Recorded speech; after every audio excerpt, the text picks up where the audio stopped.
화요일 저녁 6시 30분 이곳 글렌뷰 한인교회에서 계속 진행이 됩니다. 그렇기 때문에 많은 분들이 함께 하시고 또 나라를 위하여서, 북한을 위하여서, 또 이스라엘을 위해서 주님의 영광을 위하여서 함께 기도하는 우리 모두가 되기를 원합니다. 아멘. 네, 이 시간 말씀 전하는 시간입니다. 우리 옆에 계신 분들과 함께 인사하겠습니다. 잘 오셨습니다.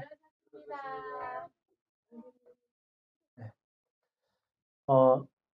아시다시피 저는 원래 이스라엘 선교사였고 지금 미국에도 유대인 선교사로 파송받아서 왔습니다. 그러던 가운데 요즘에 이제 한국의 소식을 자꾸 들으면서 정말 마음이 아픈 소식이 너무 많이 들려서 도대체 어떻게 해야 되나, 어떻게 기도해야 되나, 어떻게 또 말씀을 선포해야 되나 참 많은 고민 가운데 있었는데 그런 것 같습니다. 언제나 말씀을 제가 준비하고 하는 가운데 저는 늘 제가 말씀을 준비하면서 기도하면서 제가 하나님께 묻는 건 이거예요. 하나님, 이 말씀이 나의 뜻과 나의 의가 아니라 하나님의 뜻과 하나님의 시간에 들어가기 원합니다. 라고 그렇게 기도를 하고 있습니다. 그래서 아시는 분들은 아실 겁니다. 저는 지금 계속해서 토라 포션이라고 하는 그 본문 말씀을 따라서 말씀을 전하고 있고 특별히 이 구약의 토라 포션이지만 그것과 함께 연결되어 있는 신약 말씀을 가지고 말씀을 선포하고 있습니다. 왜 토라 포션으로 말씀을 전하냐라고 물어보시는 분들이 계세요. 그래서 그런 분들께 제가 설명을 드립니다. 토라 포션은 우리 아시는 분들도 아시겠지만 이스라엘이 느헤미야와 함께 성벽을 재건하면서 또 이스라엘의 성전이 무너진 것을 보면서 거기에 대해서 가슴 아파하고 이스라엘 백성들이 서로 묻습니다. 왜 우리나라가 망했는가? 왜 우리나라가 이렇게 돌이킬 수 없는 상태가 되었는가? 왜 성벽이 무너지고 왜 하나님의 전이 무너졌는가? 그때 그들이 깨달았던 것이 우리가 하나님의 말씀을 잃어버렸구나 라는 걸 깨닫습니다.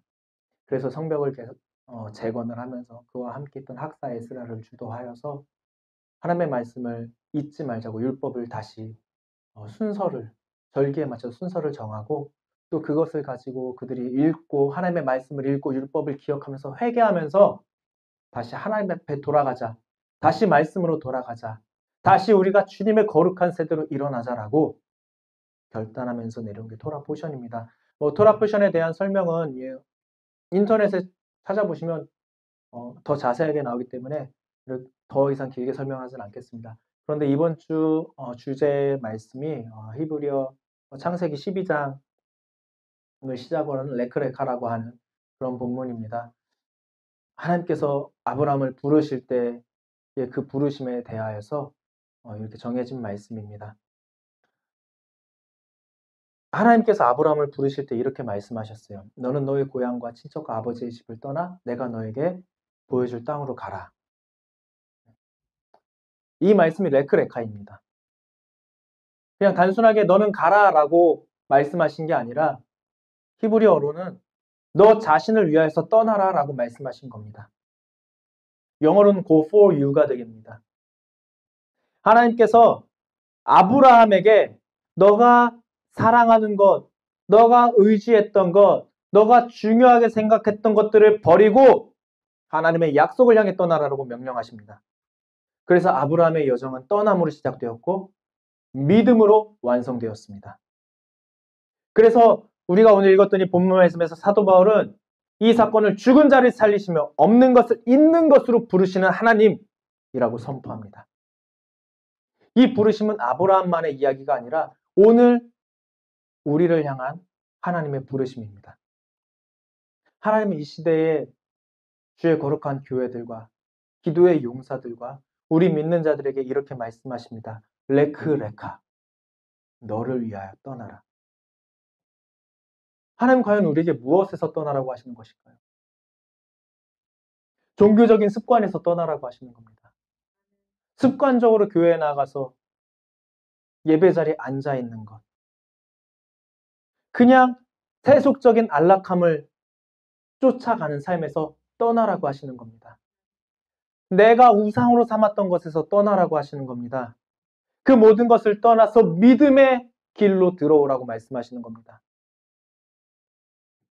창세기 15장 6절에 하나님이 아브라함과 계약을 다시 새로운 언약을 맺으시는데 그때 아브라함이 여호와를 믿으니라는 말씀이 나옵니다. 이때 이 믿다라는 단어로 사용된 히브리어가 아만입니다. 지금 우리가 아멘이라고 하는 그 단어입니다. 우리 아멘이라는 단어를 말하면 내가 믿습니다. 내가 그 일이 나에게 이루어질 것을 나도 믿음으로 고백합니다. 라고 하는 뜻으로 우리가 많이 사용하는데 히브리어 원어적인 의미를 보면 그보다 조금 더 깊습니다. 그 아멘이라는 뜻은 하나님, 내가 하나님의 말씀에 나 자신을 전적으로 맡기겠습니다. 나의 모든 것을 맡기겠습니다. 나의 생명도 걸겠습니다. 나의 삶도 겁니다. 나의 인생도 겁니다. 하나님의 약속을 나의 현실보다 더 실제로 믿겠습니다. 라는 고백입니다. 아멘이라는 단어가 이 창세기 15장 6절에 처음으로 사용이 됩니다. 그것을 바울은 말한 겁니다. 바랄 수 없는 중에 바라고 믿었다. 믿음은요, 우리의 가능성을 붙잡는 것이 아닙니다. 하나님의 약속과 하나님의 신실함을 붙잡는 겁니다. 아멘. 믿음이란 하나님의 행하실 것을 바라보는 우리의 믿음의 고백인 겁니다. 십자가의 죽으심과 부활을 우리 자신의 삶의 현실로 받아들이는 겁니다. 그래서 예수님이 말씀하셨어요. 내가 진실로 진실로 너에게 이르노니 라고 말씀하실 때 진실로 진실로라는 이 말이 바로 아멘입니다. 원어 성경을 보시면 알아요. 여기서 예수님이 진실로 진실로라고 말하는 이 말씀 아멘 아멘 하면서 말씀하시는 겁니다. 그래서 예수님은 아멘이십니다. 그분 안에서는 우리에게 주어진 모든 약속은 반드시 실제가 됩니다. 주님의 나라 또한 그래서 우리에게 실제가 될 것입니다. 모든 민족에게 복음이 증언되면 끝이 온다라고 하셨던 그 말씀이 우리에게 실제가 될 것입니다. 너희는 모든 민족으로 가서 제자를 삼으라고 하셨을 때 너희가 그렇게 할 때 내가 너희와 세상 끝날까지 함께 하시겠다는 그 약속의 말씀이 우리의 삶의 실제가 될 것입니다. 그 약속의 말씀이 우리에게 실제가 될 것을 믿을 때 하나님은 우리의 그 믿음을 의로 여기십니다. 히브리어로 의는 ጼ데크라고 하는 단어입니다. ጼ덱. 이 단어는 단순히 도덕적인 의로움을 말하는 게 아니에요. 하나님과의 올바른 관계 속에 바르게 서 있는 상태를 말합니다. 도덕적으로 잘하고 뭔가 열심히 하고 교회에서 봉사하고 이것을 의로 여기시는 것이 아니라 우리가 매 순간 하나님과 올바른 관계 속에 서 있는 것, 그것이 의라고 말씀하십니다. 아브라함이 믿음으로 의롭다 하심을 받은 것은 율법을 주시기 이전의 일입니다. 노아가 당대의 의인이라고 하나님이 말씀하셨던 이유 역시도 동일한 이유입니다. 바울은 하나님의 은혜는 우리의 공로보다 먼저 있다고 말합니다. 그 하나님의 은혜가 바로 의예요. 십자가는 우리의 행위로 얻을 수 없는 하나님의 구원의 의의 완성을 보여주는 것입니다. 예수 그리스도께서는 죄가 없으신 분이시지만 우리를 대신하여 죄를 지심으로 우리로 하여금 그 하나님 안의 의가 되게 바꾸셨습니다. 오늘날 우리 믿음의 성도들이 붙잡아야 할 의는 인간의 만들어낸 도덕적인 기준, 교회에서 열심히 봉사하고 교회에서 열심히 무언가를 하는 것, 그것이 아니라 십자가의 은혜로 주어진 하나님의 의입니다. 우리가 그 의를 붙잡을 때요, 우리의 신앙은 다시 복음 중심으로 돌아가게 됩니다. 복음 중심으로 돌아간다는 것이 무엇이냐? 그것이 바로 우리의 생명이 된다는 겁니다. 로마서 4장 17절에서 이렇게 말합니다.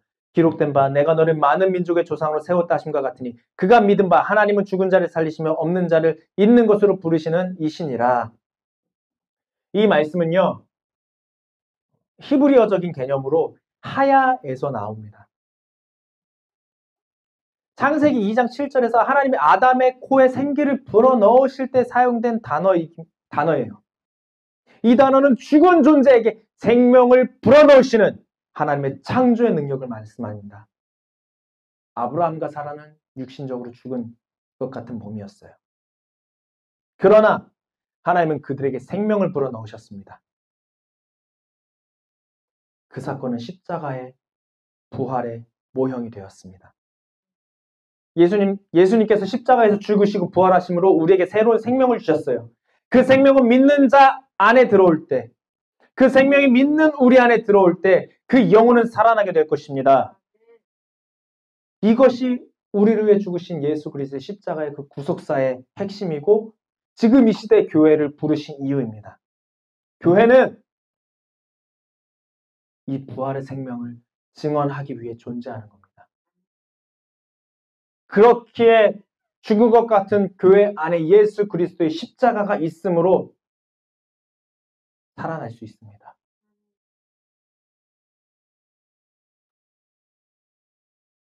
십자가는 죽음으로 끝나지 않습니다. 부활은 하나님의 의가 완성된 사건이에요. 하나님께서 의롭다 하신 자를 다시 일으키셨다라고 하는 선포입니다. 하나님의 약속입니다. 그리고 우리가 그것을 믿을 때 그것은 우리의 삶의 실제가 됩니다. 이 부활이 천국과 지옥을 가르는 기준이 됩니다. 예수 그리스도의 부활을 믿는 자, 그것이 우리의 삶의 실제가 될 것을 믿는 자는 하나님 나라를 향해 나아갑니다. 하나님의 약속을 믿고 그 약속의 말씀을 붙잡고 나아갑니다. 그러나 믿지 않는 자는 죽음의 어둠 가운데 나아갑니다. 우리의 믿음의 결말은 부활의 생명이지만 믿지 않는 자의 결말은 영원한 지옥 형벌입니다. 히브리서 11장 16절은 그들이 이제 더 나은 본향을 사모하니 곧 하늘에 있는 것이라고 기록합니다. 아브라함은 가나안 땅을 바라본 게 아니에요. 하나님 나라, 하늘 본향을 바라본 것입니다. 천국은 믿음을 가진 자의 종착지이며 지옥은 믿음 없는 자의 종착지입니다. 성경에서 지옥으로 번역된 히브리어 단어가 게헨나입니다.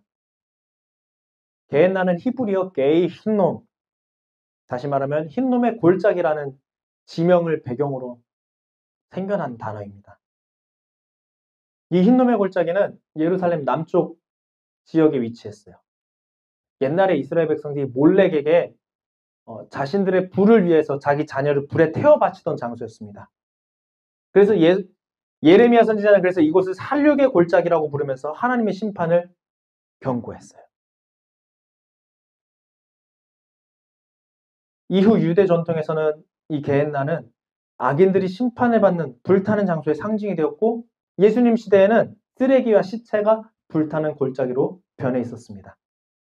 그래서 예수님은 그 이미지를 가지고서 말씀하신 거예요. 회개하지 않는 자는 게헨나, 불이 꺼지지 않고 벌레가 죽지 않는 그곳에 던져진다 라고 말씀하신 겁니다. 우리가 무엇을 보고 가느냐가 중요해요. 예루살렘에 가보시면 흰놈의 골짜기를 꼭 가보시길 바랍니다. 흰놈의 골짜기를 가는 그 길목이 정말 엄청 화려합니다. 삐까번쩍해요. 명품 샵들이 거기 쭉 들어서 있습니다. 그 명품 샵들을 쭉 지나서 가다 보면 골짜기 아래로 내려가는 길이 나오고 그 길을 따라 내려가다 보면 그 제일 낮은 곳이 흰놈의 골짜기입니다. 제가 이스라엘에 있기 전에는 이스라엘 백성들이 여호와의 목전에서 악을 행하였다라고 하는 그 말씀을 상징적으로만 생각했어요. 그런데 제가 흰놈의 골짜기를 가보니까 상징적인 게 아니었어요. 원래 예루살렘 성전이 있던 시온산부터 흰놈의 골짜기까지 거리상으로 약 해프마일 정도밖에 되지 않습니다. 엄청 짧은 거리예요. 아침 저녁으로 제사장들이 하나님 앞에 회개의 번제를 드리던 성전이 있던 그 장소에서 이스라엘 백성들은 자신의 자녀들을 불태워드리면서 부귀영화를 위하여서 몰래에게 인신제사를 드렸던 거예요. 그래서 그것이 하나님의 눈앞에서 이루어진 죄악이었습니다. 우리도 회개해야 돼요. 우리가 하나님 눈앞에서 내 육신의 좋은 것들을 쫓아가느라 하나님 앞에 범죄하진 않는지 회개해야 됩니다. 그래서 하나님 이 시간 우리에게 말씀하시는 거예요. 레크레카, 너를 위하여 떠나라.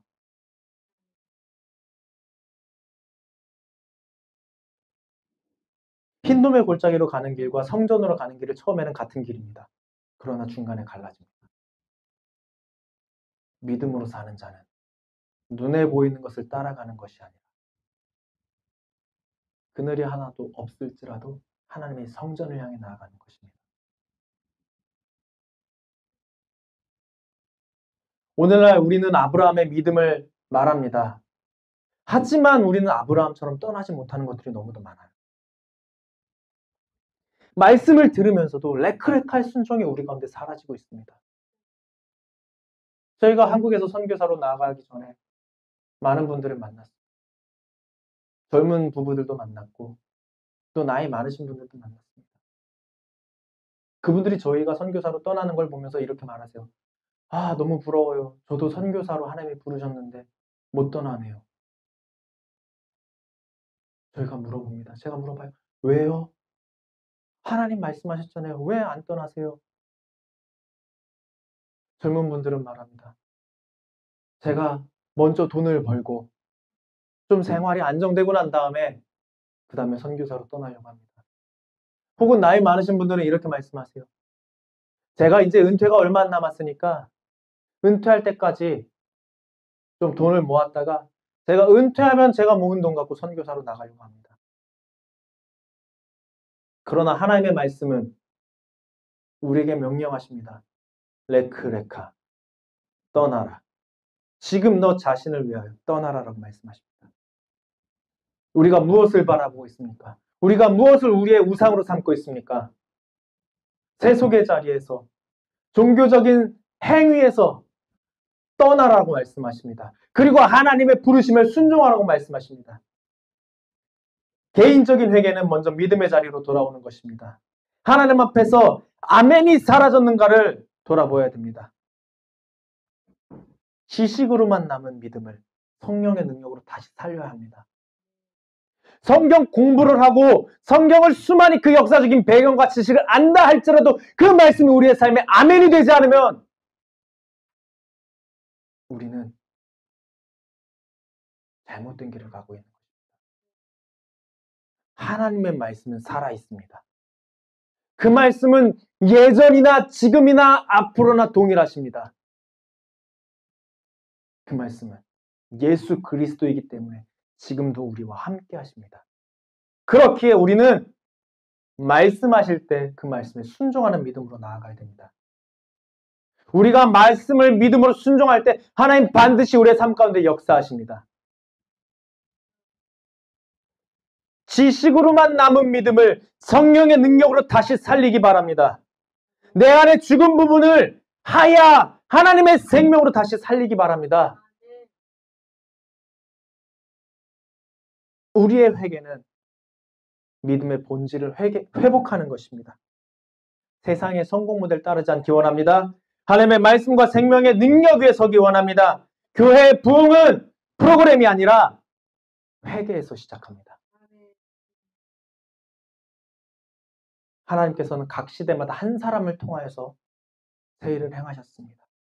노아, 아브라함, 모세, 다윗, 예수 그리스도, 바울, 그리고 이제 하나님께서는 이 시대의 교회 가운데에 그러한 새로운 한 사람을 찾고 계십니다. 시카고 땅 역시 무디 한 사람을 통해서 하나님 이 땅을 변화시키셨습니다. 각자의 지역에서 각자의 자리에서 하나님은 한 사람을 통하여 변화시킵니다. 바랄 수 없는 중에 바라고 믿었다라고 말합니다. 세상은 절망을 말합니다. 세상은 교회를 속입니다. 그러나 교회는 믿음으로 소망을 말하는 것입니다. 하나님의 부르심 앞에서 아멘으로 서는 사람을 통해 하나님은 이 시대를 새롭게 하실 수 있습니다.